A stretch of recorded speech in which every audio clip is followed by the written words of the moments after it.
할렐루야.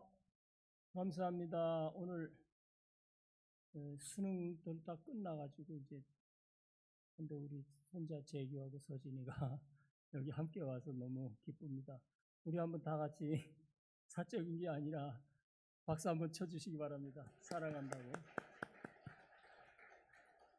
제가 여주에 있으면서 이제 설교하면서 가끔 우리 손자들 얘기를 했어요. 뭐 게임에만 몰두해가지고 이제 욕을 좀 많이 했는데, 그러면서 수능 보기 전에도 부탁을 했어요. 우리 손자들 좀 수능 잘 볼 수 있게 해달라고 기도하고 그랬는데, 뭐 수능 점수와 상관없이 이렇게 마치고 교회에 나온 거가 그 기도의 응답인 줄로 믿습니다. 아멘.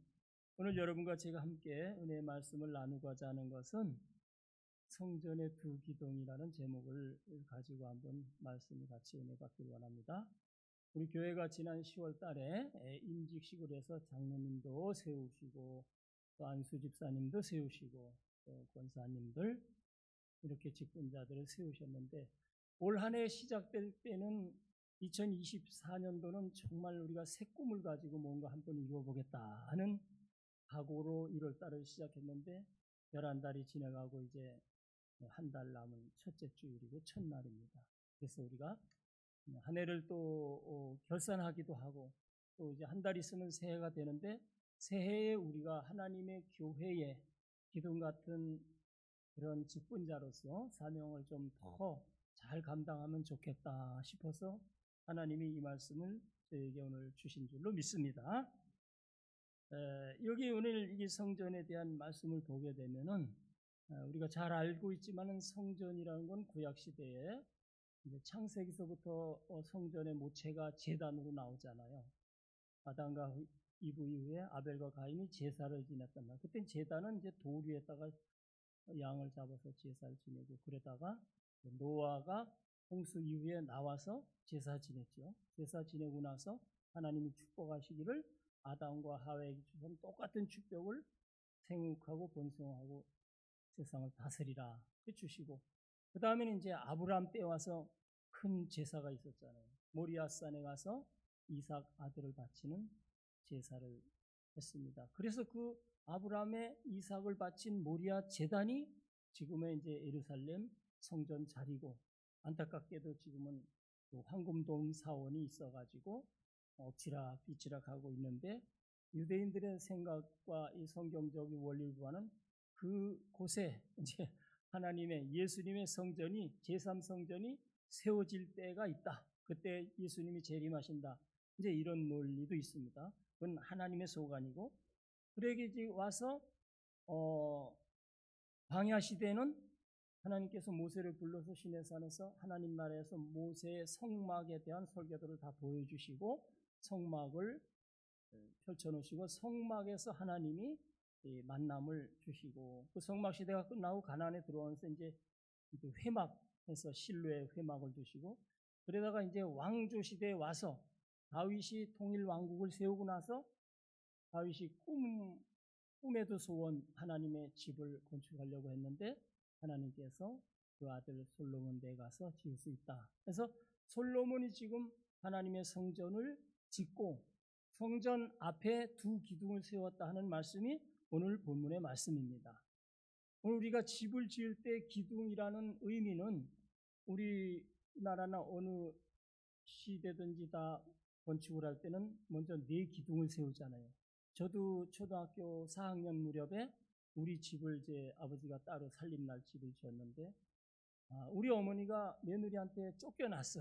그래가지고 아버지가 이제 집을 따로 산 밑에다 지어서 우리 어머니하고 우리가 살림을 낳은 거예요. 우리 어머님이 이제 며느리를 휘어잡지 못하고, 그래서 집을 지을 때 보니까 이제 목수들이 와서 나무로다가 밑에 기둥 3개를 딱 세우고 그 기둥 4개 위에다 이렇게 또 연결하고 그 다음에 또 세워서 애들보를 하고 이렇게 석가래를 해서 집을 짓잖아요. 그래서 우리 사람이 사는 집은 그 기둥이 4개예요. 그래서 사주라 그런단 말이야. 우리가 정신적 사주는 뭐요? 탄생, 생년, 월, 일, 시. 이게 생년, 월, 일, 시가 이게 사주예요. 정신적 사주는. 그러나 우리 집의 사주는 4개의 기둥입니다. 동서남북으로 기둥을 세우고 그 위에다 건축물을 옮기는 거예요. 올려놓는데, 그래서 기둥이라고 할 때는 그 건축물을 떠받들고 있는 중압감이나 무게감을 생각하게 되잖아요. 그런데 하나님께서 이 솔로몬 성전에는 두 기둥을 성전 앞에다 세웠단 말이에요. 그리고 그 성전 앞에 기둥 이름을 야긴과 보아스다. 오른쪽에 있는 걸 야긴, 왼쪽에 있는 건 보아스. 그러면서 그 뜻을 설명하시기를 야긴은 뭐라 그랬어요? 저가 세우리라. 그러니까 이 너네들 이 앞에 보이는 이 화려하고 아름다고 하나님의 임재가 있는 이 성전을 누가 세운다고요? 하나님이 세우신다는 거예요. 야긴. 보아스는 뭐예요? 그럼 이 성전을 통해서 나타나는 모든 기적, 능력, 영광이 누구에서 나온다? 하나님에게서 나온다. 그래서 상징적으로 이 두 기둥을 우리에게 이 성전을 통해서 보여주셨습니다. 자, 그러면 이제 그 성전의 두 기둥이 쭉 내려오게 됐어요. 그래가지고 이제 성전 시대가 끝나고 예수님이 십자가에서 완전한 희생의 제물로 돌아가시고 난 예수님 이후에는 그 이제 성전 제도가 교회화된 겁니다. 그래서 성경 말씀에 보게 하면은 갈라디아 2장 9절에 보면은 교회에 기둥 같은 사람이 있는데 야고보하고 베드로하고 누구라 그랬어요? 요한. 베드로와 요한과 야곱. 이 세 사람은 이제 수제자로서 예수님의 중요한 자리에 항상 따라다녔던 사람들입니다. 그 외에 바로 기둥 같은 사람이라 이렇게 말씀을 하고 있는 것입니다. 그래서 오늘 우리는 이 성전의 기둥과 관련돼서 우리가 교회의 직분적 사명을 감당하기 위해서 이 말씀에 함께 은혜를 나누기를 원합니다. 자, 그런데 우리 이제 장로교회가 장로교회는 이제 칼빈이 세웠다 그러잖아요. 칼빈이 장로교회 제도를 만들 때에 바로 가장 민주적인 제도로 우리 장로교회 헌법을 만들었다 그래요. 대한예수교 장로교도. 그래서 그 칼빈이 만든 헌법에 의하면 우리 교회 직분을 이제 그게 장로와 목사를 두셨잖아요. 목사와 장로. 그래서 목사와 장로를 두었는데 그 목사는 하나님의 대표자예요. 목사는. 그래서 하나님의 대리자, 하나님의 대표자. 그래서 하나님이 전하시는 말씀, 하나님이 원하시는 뜻을 또 하나님이 주시는 말씀을 성도들에게 전해서 그 말씀을 통해서 은혜를 나누고 우리 영적 생명이 살아가기를 원하시는 겁니다. 그래서 하나님께서는 이 목사님을 통해서 우리에게 하나님의 말씀을 전달해 주시는 거예요. 목사님이 자기의 연구한 내용을 설교하는 게 아니라 하나님이 하라고 한 말씀을 가지고 설교를 하는 것이 바로 목사라요. 그 다음에 이제 장로는 뭐냐? 장로도 다 안수받아서 세우지만 장로는 우리 교인들의 대표나 마찬가지예요. 이 교인들의 대표라고 하는 것은 야, 내가 대표자 됐으니까 무슨 회장이 돼가지고 여러 사람들과 함께 무슨 뭘 하자는 게 아니라 우리 성도들의 형편과 사정, 우리 성도들의 기도하는 내용들 이런 것들을 묻고서 그걸 가지고 하나님 앞에 올려드리는 거예요. 그래서 야고보서 5장에 보면은 너희 중에 병든 자가 있느냐? 그의 장로들을 초청해서 기도를 하고 장로들은 기도를 하고 그러면 병을 나을 것이요. 그러니까 환자를 돌보기도 하고 병자를 이렇게 보살피고 이 과정이 목사와 장로가 큰 직분으로 하는 일이 뭐냐면 하나님의 예배를 완성하는 거예요. 하나님은 우리를 만나실 때 물론 내 가정에서도 내 홀로 있을 때도 하나님이 나와 함께 하시지만 이 예배를 통해서 하나님이 우리를 만나십니다. 그래서 이 예배 가운데서 오늘 여러분과 제가 예수님을 꼭 만나는 그런 오늘의 예배의 장소가 되시기를 축원합니다. 그래서 이제 이 성전의 기둥이 하나님의 임재와 하나님의 능력을 나타나는 그 성전의 기둥이 있는데 우리가 이제 교회 하면은 요즘 이제 민주화 시대가 돼가지고 교회를 바라보는 관점이나 생각하는 사고에 차이가 많이 있습니다. 그래서 뭐 또 많은 사람들이 교회 주인은 누구냐 이런 얘기를 하면은 어떤 사람들은 이제 목사가 교회의 주인이다 이런 사람들이 있어요. 그건 하나님을 믿지 않는 사람들은 그렇게 봐요. 교회가 이제 목사님이 사장같이 보이니까, 대표자로 있으니까. 하나님 믿지 않는 사람들이 그렇게 봐요. 그리고 또 이제 사교의 교주들, 사이비 종교의 교주들은 자기가 교회의 주인이니까 교주야. 그래서 그 사람들은 목사가 주인이라고 생각한단 말이에요. 그리고 또 일부에서는 교회의 주인은 교인들이다 이렇게 얘기하시는 분들도 있죠. 교인이 교회 주인이라는 생각은 기업적인 마인드래요. 회사를 생각하는 거예요. 교회가 마치 기업과 같으니까 교인들이 마치 주주처럼 영향력을 각각 몇 분의 1의 주식을 가지고 있으면서 이 기업이 운행 것처럼 그렇게 세속적으로 생각하면은 교인들이 교회 주인이라고 합니다. 또 어떤 목사님도 이렇게 말씀하시는 유명한 목사님도 그런 얘기를 하더라고요. 교회 주인은 교인들입니다. 이렇게 말하시는 분이 있는데, 과연 그것이 맞는가? 세상 기업이나 우리가 몇 명이 모여서 투자를 해서 기업을 설립하면 그 주주들인 그 교인들이 주인이 맞아요. 그러나 이거는 오늘 성전의 야긴과 보아스에서 바라보듯이 하나님의 교회는 세상 집, 세상 건물, 세상 사업, 세상 가게를 세우는 것과 같이 네 기둥에다 세우는 게 아니고 하나님의 두 기둥, 하나님께서 세우시고 하나님의 능력을 나타내 보이시는 야긴과 보아스로서 성전을 이루어 가신다는 거죠. 그렇기 때문에 조금 섭섭하게 생각하실지 모르지만은 우리 성도들이, 우리 교인들이 교회 주인은 아니에요. 아멘? 그래서 이제 학생들이 이제 중학생들이나 고등학생들 그런 말 잘 하잖아요. 아이, 헌금하면 다 목사가 가져가는 거잖아. 이런 얘기도 하고 그러는데, 다 여러분 손자들도 그렇게 말할 거야. 성령이 들어가지 않은 사람은 하나님의 교회라는 개념입니다. 그럼 교회 주인은 진짜 누구냐? 예수님이란 말이에요. 예수님. 그 예수님이 교회 주인이라는 것은 구약 성전을 세울 때 보아스와 야긴의 의미에서 설명했고, 또 실제로 예수님이 마태복음 16장 17절에서 16절부터 17절까지 베드로가 신앙 고백을 했을 때 천국 열쇠를 주셨어요. 그리고 중요한 건 그 다음 구절이야. 18절에서 뭐라 했어요? 내가 이 반석 위에 교회를 세우리니, 내 교회를 세우리니. 누가? 내가 누구의 교회를? 내 교회를 세우리니. 그래서 베드로가 반석이라고 해서 베드로의 교회가 아니란 말이에요. 이렇게 캐톨릭에서는 베드로의 교회인 줄 알아요. 그러니까 베드로가 교황 1세가 되고 그 다음에 예수님의 모든 권한을 가진 교황이 이제 쭉 내려온단 말이에요. 그런데 분명히 18절에서 예수님 말씀하시기를 이 반석 위에 내가 내 교회를 세우리라 이렇게 말씀하신 것입니다.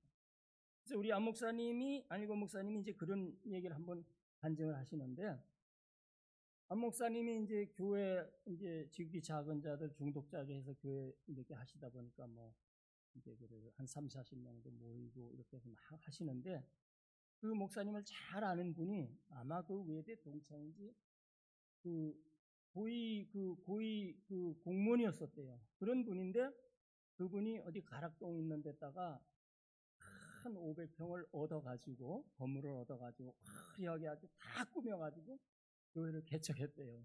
그러니까 처음에 이제 예배 드릴 때는 한 200-300명이 왔다 이거죠. 아는 지인들 다 초청해서. 또 하나의 애경사니까. 그런데 한 1년도 못 돼서 이제 그 창립 예배 보고 나가니까 그 뒤에 아무도 안 오더라는 거예요. 이제 가족만 있고. 교회는 그런 거잖아요, 개척 때. 근데 이제 자기의 세상적 실력과 자기의 가지고 있는 돈으로 교회가 될 줄 알아. 그래가지고 이제 한 1년, 2년 있다가 다 까먹고 벗어나서 이제 안 목사님한테 그런 하소연을 하더라는 거예요. 아니, 왜 하나님은 나같이 실력도 있고 눈도 뜨고 또 돈도 많아서 교회도 그렇게 잘 꾸며놨는데 교인들을 안 보내주시고 눈도 안 보이고 그런 안일권이한테는 그렇게 교인들을 붙여주시냐고 그런 말을 했다고 그래요. 그럼 뭡니까? 사람이 돈으로 교회 세우는 게 아니에요. 하나님께서 하나님의 교회를 간다는 증거를 보여주신 것인 줄 믿으시길 바랍니다. 그래서 오늘 우리는 교회의 직분자로서 장로로, 집사로, 권사로 봉사하지만 항상 그 마음 가운데는 이것을 내가 한다고 생각하면 안 되고 하나님의 능력으로, 성령의 감동으로 한다는 그런 믿음을 가지셔야 됩니다. 실제로 그렇잖아요. 여러분들이 한번 여러분들의 신앙생활하는 모습에서 안 믿는 세상 사람하고 딱 견줘서 비교를 해봐요. 내가 이게 좀 미친 건가, 이상한 건가? 내가 왜 교회 가서 이렇게 항상 봉사하고 헌신하고 또 헌금도 하고 이렇게 할까? 그러잖아요. 그게 내 정신이 아니다. 내 마음이 아니고 하나님의 성령의 감동으로 되어지고 있다는 것을 오늘 여러분과 저는 마음 가운데 깨닫고 내가 하나님의 감동에 의해서 이끌려서 살아간다는 그 자체만으로도 큰 은혜예요. 근데 우리가 하나님을 알기 전에는 누구에 의해서 이끌려 다녔어요? 마귀에게 이끌리던 거예요. 세상에 아무리 좋은 논리, 지식, 이론, 과학적 상식이 있어도 그것이 옳은 게 아니다 말이에요. 하나님의 역사는 그 모든 이성과 합리적 논리와 과학적 이론 세계를 초월해서 존재하시는 분이 하나님이에요. 그러니까 그 세계에서만 바라보면 하나님을 발견할 수 없는 거예요. 그러니까 이제 우리 예수 잘 믿고 교회 열심히 하다가도 이제 대학교 가서 철학을 배우고 뭐 과학이고 공부를 배우면은 하나님이 어디에 있느냐 이런 사람들이 많아요. 근데 하나님은 원래 그런 분이야. 하나님은 모든 사람에게 똑같이 역사하시는 게 아니라니까. 하나님이 이게 택한 사람들에게 역사하시는 거예요. 하나님 고린도전서에도 바울이 말한 것처럼 오히려 하나님의 영광을 나타나기 위해서는 세상 가운데서 조금 부족한 사람들을 택해서 하나님의 영광을 나타내고 있다고 말하고 있습니다. 그래서 여러분과 제가 하나님의 교회의 직분자로 선택받았다는 것은 무거운 짐이 아니라 하나님께 영광 드리는 감사하고 기쁜 일인 줄 믿으시기 바랍니다. 장로님들도 이제 연세 있는 분들은 은퇴하시고 또 현직 장로님들은 지난번에도 황 장로님이 그러더라고요. 아유, 황 장로님 이제 수석 장로님이 되셨네요. 그랬더니 나이 때문에 아유, 제가 수석 장로를 뭐 몇십 년을 해야 되겠습니다. 이렇게. 근데 그게 부담이 아니라 영광으로 생각하시기 바랍니다. 영광으로. 하나님이 주시는 영광의 직분인 줄 믿으시기 바랍니다. 이 직분을 우리가 교회 기둥 같은 사람으로서 감당하기 위해서는 첫째로 저는 순종과 사랑의 마음을 가져야 해요. 교회는 순종과 사랑이 없이는 되질 않아요. 여러분, 순종과 사랑의 원리는 우리가 잘 아는 대로 에베소서 5장에서 남편과 아내를 얘기할 때 말했죠. 부부가 서로 여자는 남편에게 순종하고 남편은 여자를 사랑하라. 이거는 누가 더 세고 안 세고가 아니에요. 균형이요. 두 개, 성경에 나오는 모든 두 개의 원리는 균형을 말하는 거예요. 두 기둥, 에덴의 생명나무와 선악과, 요한계시록의 두 촛대와 두 주인, 이 둘이라는 숫자는 균형을 맞추기 위해서 하는 거예요. 좌우 치우치지 말라. 균형을 말하고 있어요. 근데 네 개는 안정성이 있잖아요. 안정을 위해. 근데 이 두 기둥이 모든 인생사에서 해당됩니다. 부부간에만 순종과 사랑이 필요한 게 아니에요. 회사를 운영하면 노사간에도 마찬가지겠죠? 회사의 직원들은 사장의 말에 순종을 해야 돼. 복종을 해야 돼. 그리고 사장은 그 사원들을 내 식구처럼 사랑해야 되고, 이렇게 하면 교회나 가정이나 기업이나 정치나 이게 순종과 사랑이 있으면은 모든 것에 성공을 하는 거예요. 그럼 이걸 하나님께서는 어디에서 원리에서 이렇게 순종과 사랑, 남녀의 관계를 말씀하셨는지? 예수님이 그랬잖아요. 예수님. 그리고 실제로 한번 찾아보실래요? 에베소서 5장 한번 찾아보시기 바랍니다. 에베소서 5장 22절에 있는 아내와 남편의 이야기가 그건 서론이에요. 서론. 결론은 어디 있냐면 32절에 있어요. 에베소서 5장 32절 한번 우리 보시기 바랍니다. 찾으셨어요? 315페이지 시작. 이 비밀이 크도다. 나는 그리스도와 교회에 대하여 말하노라. 이 지금 남편과 아내에 대한 얘기를 하셨지만은 그거는 형식적인 거고 실제로 예수님이 하고 싶은 건 예수 그리스도와 교회의 관계가 남편과 아내의 관계라는 거예요. 그러니까 우리 성도들이 하나님의 말씀에 무조건 순종하고 복종하고, 하나님은 우리를 사랑하시되 그리스도께서 교회를 사랑한 것처럼, 십자가에 죽기까지 사랑한 것처럼 사랑하는 말이에요. 우리가 결혼해가지고 살면서도 이렇게 못했어요. 저도 그렇게 못했어요. 맨날 집에 오면 이제 집사람한테 핀잔 주고, 음식이 짜다 맵다, 덜 퍼졌다. 여지가 있으니까 그런 말이 쏙 들어갔습니다.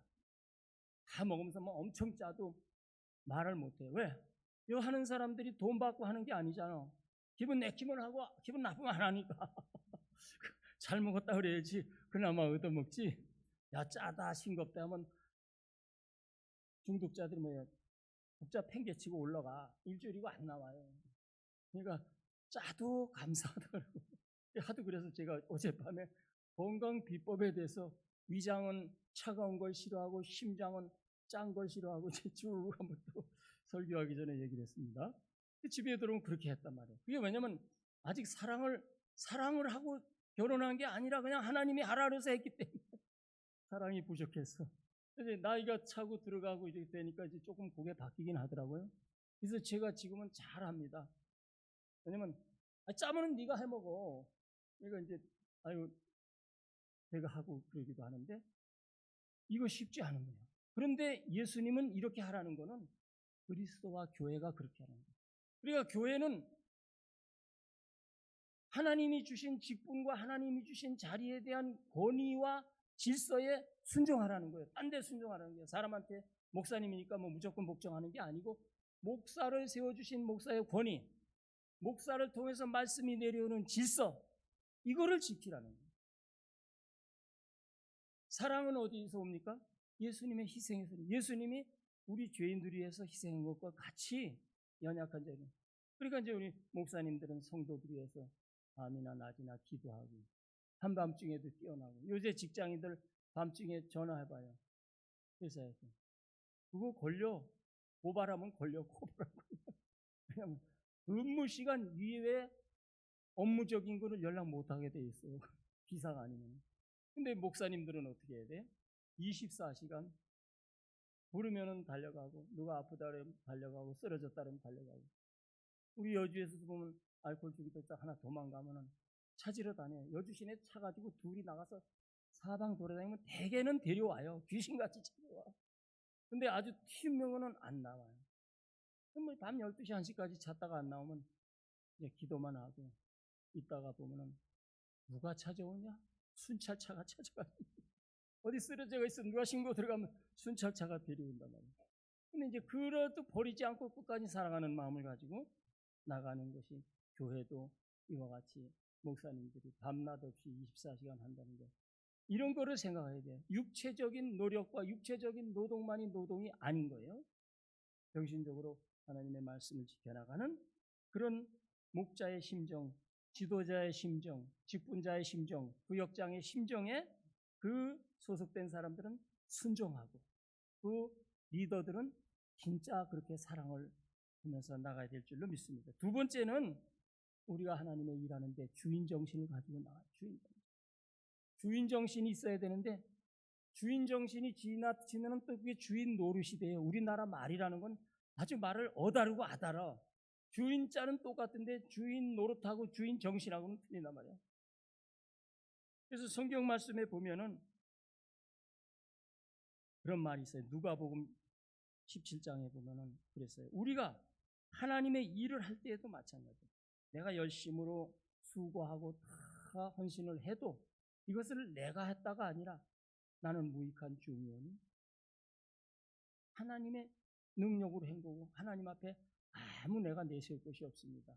이런 마음가짐과 자세를 가져야 됩니다. 일할 때는 주인 정신으로, 주인 정신 따라해. 주인 정신.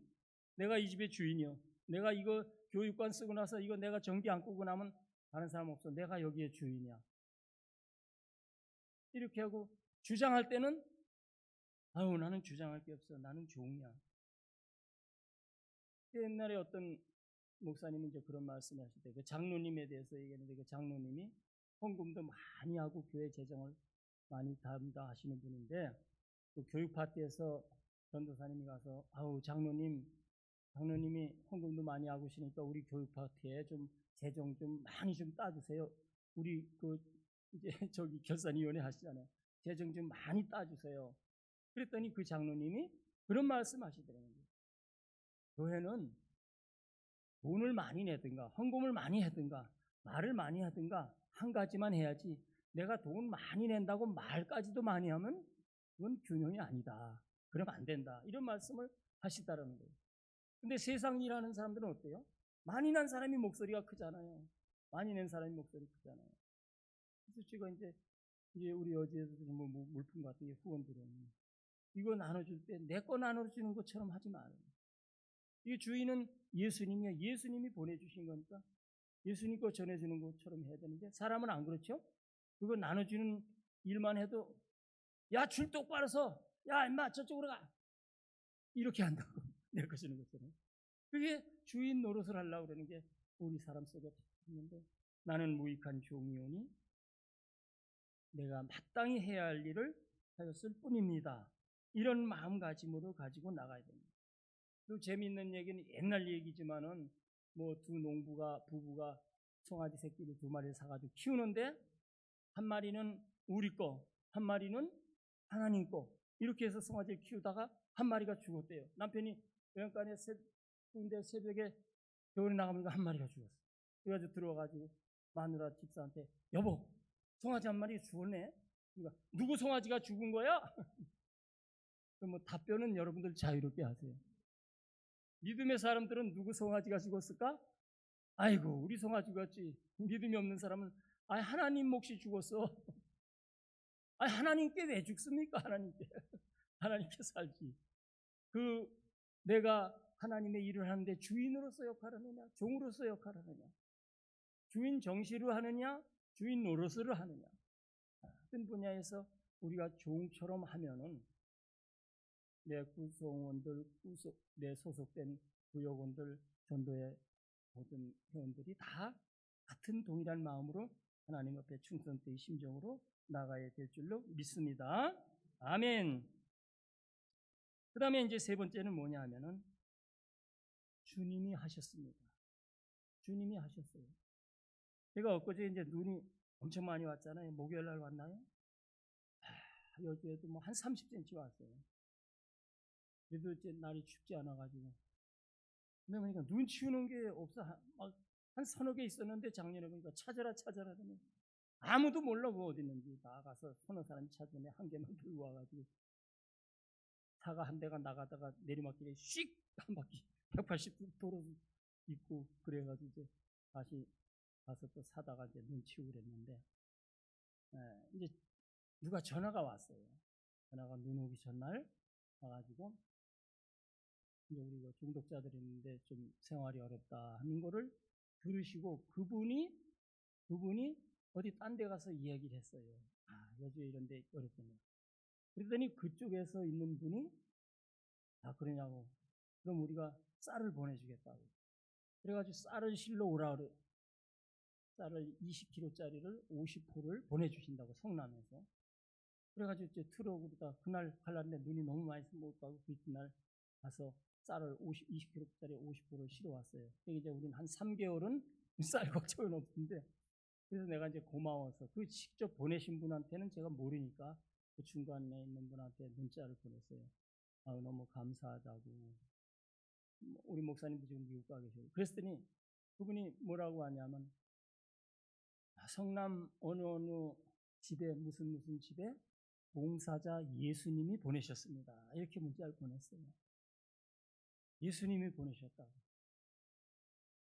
우리가 하나님 앞에 봉사하고 일하는 것도 내 힘과 내 능력과 내 영향력으로 하는 것 같지만 이거 다 하나님이 하시고 예수님이 하신 거란 말이에요. 우리 여주하고는 한 번도 와본 적도 오고 가지도 않은 사람이에요. 근데 우리 여주에 한 번씩 왔다 갔다 하시는 분이 얘기를 했는데 한 번도 여기 모르는 분이 그 말 한마디 듣고 제3자의 말 한마디 듣고 좋다 보내주겠다. 근데 그분이 이런 그 쉼터 같은 거 이제 이렇게 복지 시설을 하면서 너무 어려워가지고 너무 힘들어가지고 그분도 기도할 때 내가 그거 읽어봤어요. 기도할 때 뭐라고 그러냐면 답답해가지고 예수님 앞에 가가지고 손가락 들고 야, 이 예수야, 네가 진짜 예수 맞아? 맞으면 이 굶주린 사람들 왜 굶겨놓는 거야? 하고 욕을 하면서 막 기도를 했다고 그러더라고요. 그 소개하는데 그렇게 써 있어요. 그리고 이제 기도하고 나서부터 나중에 이제 하나님이 이제 복을 주셔가지고 지금 그 복지를 하는데 거기에서 보내준 거다. 그리고서 우리가 한 게 아니라 예수님이 하셨습니다. 이런 마음가짐이 우리 직분자들, 교회 봉사자들이 다 가지고 있어야 될 줄로 믿습니다. 우리가 하나님의 종으로서 내 힘으로 하는 게 아니고 내 능력으로 하는 게 아니고 하나님이 재물 얻을 능력을 주셔서 하는 거고. 제가 어젯밤에도 우리 최 작가 방에 가서 기도해 주면서 그랬어요. 아니 도대체 도박을 얼마나 했길래 한 몇백억씩 수입이 났던 사람이 그래 쫄딱 아무것도 없느냐. 그랬더니 카지노에 가서 한 번 하면 집 한 채 두 채는 하루에 다 날라가 왔다 갔다 했는데 그러니까 10억 20억씩 막 그래서 내가 속으로 야 지금 이 고생해도 싸다. 근데 이분이 워낙 유명한 분이다 보니까 이제 내일 모레도 누가 그 기독교 뭐 탤런트 중에 어떤 집사님이 여자 집사님이 온다 그러더라고요. 보러. 그래서 여러분 하나님 없이 살아가는 거는 성공 같으나 실패고 좋은 일 같으나 막이 끌려다니는 거예요. 그런 거 많이 봐요. 우리 김학동 집사도 소망에서 이제 보면은 이 도도관들도요 우리 목회자 못지 않나. 이번에도 보니까 소망에서 그 작년에도 몇 년 전에도 책을 내신 그 계장님이 있어요. 그분이 동행이라는 책을 냈어. 다시 중보판을 해가지고 10,000권을 찍었어요. 10,000권을. 그래가지고 전부 다 이제 교도소도 돌려보내고 무료로 하는 거예요. 이분이 저기 요즘 무슨 교회 집사님이라 그래요. 그분도 얼마나 믿음이 좋고 예수들이 어려움이 있으면 도와주고 또 뭐 나쁜 짓 하려면 바지도 안 하고 붙잡고 기도 막 눈물 넣어서 기도하고 그렇게 했는데 그 모든 것을 하나님이 하셨다고. 하나님이 하셨다고. 오늘 우리에게 그와 같은 감동이 있기를 바랍니다. 그와 같은 믿음이 있기를 바랍니다. 또 여러분들이 할 수 있다 하신 이가 누구예요? 예수님이잖아요. 그러니까 우리가 내게 능력이 없어도 가진 것이 없어도 내가 마음의 믿음으로 작정하면 하고자 하면 반드시 하나님은 그 목표를 이루어 주신다는 것입니다. 그걸 믿으시면 아멘 하시기 바랍니다. 그래서 이제 오늘 주님이 하셨다는 모든 그 마음가짐으로 새로운 2025년 한 해도 여러분 모두가 다 직분을 받은 사람이나 받지 않은 사람도 다 예배자요. 만인 제사장이잖아요. 만인이 다 예배를 통해서 내가 내 나를 바쳐서 하나님 앞에 제사를 드리는 거예요. 제사장이 여기 와서 떵떵거리고 뭐 막 설교만 하는 게 제사장이 아니에요. 설교자는 하나님께서 하신 말씀을 그대로 전하는 거고 제사장, 만인 제사장은 우리 모두가 다 예수님 제단 앞에 직접 바로 가서 예배할 수 있다는 게 만인 제사예요. 그러니까 우리가 다 하나님의 예배를 영화롭게 하고 연락되는 예배를 아벨의 예배를 드리기 위해서 오늘 우리 여러분들은 직분이 있든 없든 다 하나님의 종들인 줄로 믿으시길 바랍니다. 이제 우리가 이와 같은 믿음으로 헌신하고 봉사할 때 교회로부터 여러분들이 뭐 충분한 보상을 받지 못할 때도 있을 거예요. 칭찬을 받지 못할 때도 있을 거예요. 그러나 우리는 요한계시록 3장 12절에 보면은 무슨 말씀이냐면 이기는 자에게는 내 하나님의 성전의 기둥이 되는 그런 자리를 베풀어 주시겠다. 하나님 나라의 기둥이 되신다. 또 마태복음 19장 29절에 보면 예수님께서 말씀하시기를 제자들이 우리가 세상에서 전투와 가정을 버리고 다 버리고 그물까지 버리고 예수님을 쫓아왔습니다 할 때 예수님이 뭐라 그러냐면 하나님 나라가 임할 때 여러 배를 받고 구원은 영생을 상속으로 받고 여러 배를 받대. 또 같은 말씀이 마가복음에 보면은 100배를 받는다 그랬어요. 저도 고등학교 졸업하고 뭐 고아처럼 돼가지고 형편없는데 우리 처음에 살 때 정명아가 자취하는 방에 들어가서 살았어. 월 20만 원. 아유, 내 거지 같은 과거를 얘기해야 돼? 그런데 지금 그거 100배만 벌었어 지금 우리가? 10,000배는 축복을 받게. 10,000배 계산하면 너무 심할지도 모르네. 이게 현실이야. 이게 하나님의 은혜야. 우리가 하나님 앞에 충성하고 교회 일할 때는 눈에 보이지도 않는 저 천국에 가서 축복받으려고 했잖아요. 너희가 먼저 그의 나라와 그의 의를 구하면 그 모든 것을, 내 남은 생의 모든 것을 하나님이 채워주시라고 약속하셨습니다.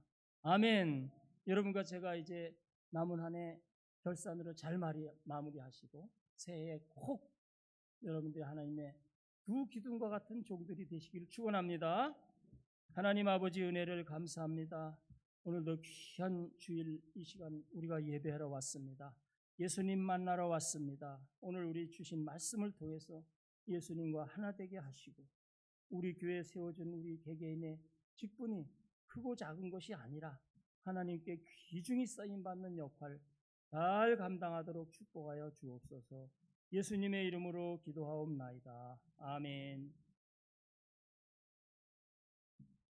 축복하는 시간 갖겠습니다. 우리 축복송 하면서 우리 부부 찬양대 자리에서 한번 일어나 주시기 바랍니다. 뒤로